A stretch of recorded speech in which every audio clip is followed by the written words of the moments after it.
Super star Mahesh Babu birthday August 9th. ఈ సందర్భంగా fans Mahesh బర్త్డేని భారీ స్థాయిలో ప్లాన్ చేస్తున్నారు. ఇప్పటికే 2 తెలుగు రాష్ట్రాల్లో రక్తదాన శిబిరం వంటివి నిర్వహించబోతున్నారు. జిల్లాల వారీగా అన్నదాన కార్యక్రమాలు చేపట్టబోతున్నారు. రాజమౌళి, మహేష్ల పాన్ ఇండియా సినిమా అప్డేట్ ఉండొచ్చు అని ఫ్యాన్స్ భావిస్తున్నారు.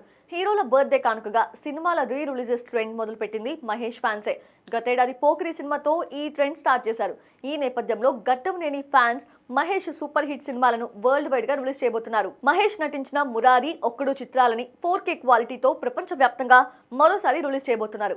మరి ముఖ్యంగా మురారి అప్పట్లో ఎంతటి సూపర్ హిట్ సాధించిందో రీ రిలీజ్ లోనూ అదే స్థాయిలో హంగామా చేస్తోంది. కాగా నైజాంలోని హైదరాబాద్ లో అడ్వాన్స్ సేల్స్ లో ఫాస్టెస్ట్ 50 lakhs కలెక్షన్స్ రాబట్టిన సినిమాగా మురారి రికార్డ్ నమోదు చేసింది. మరోవైపు బుక్ మై షోలో గడిచిన 24 గంటల్లో 40.01K టికెట్స్ బుక్ అయ్యి రికార్డు క్రియేట్ చేసి ఇంతకు మునుపు బిజినెస్ మ్యాన్ పేరిట ఉన్న రికార్డ్ 38.2K రికార్డ్ ని తిరగరాసింది మురారి. మరి ముఖ్యంగా మహేష్ బాబు అడ్డగా భావించే సుదర్శన్ 35mm లో ఆగస్ట్ 9th నాడు ఒక్క టికెట్ కూడా మిగలలేదంటే మహేష్ క్రేజ్, ఫ్యాన్స్ హంగామా ఏ రేంజ్ లో ఉన్నాయో అర్థమవుతోంది.